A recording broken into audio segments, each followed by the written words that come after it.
Hi అండి. తోటకూరతో బజ్జీలు చేస్తాను చూడండి. పకోడా ఎట్లా చేస్తాను ఉల్లిగడ్డలాగా.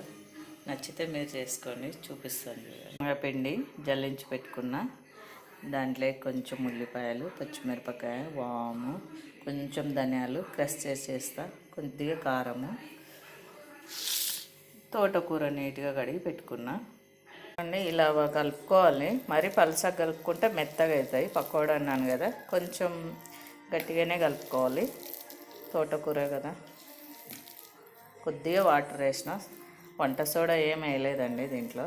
మామూలు మిర్చి బజ్జికి అయితే వంట సోడా వేసుకోవాలి. ఆయిల్ కాగింది కదా, ఇలా వదులుకోవాలి అండి. ఇలా కాల్చుకొని తింటే క్రిస్పీగా ఎంతో టేస్టీగా బాగుంటాయండి. సాల్ట్ తక్కువ వేసుకోండి, ధనియాలు వేసుకోవడం మర్చిపోవద్దండి. ఇంతవరకు వంట రూమ్లోనే అండి ఆయన గూడ అది ఆయన ప్రాబ్లం వచ్చి వండుకున్నాడు మాతో. మధ్యాహ్నం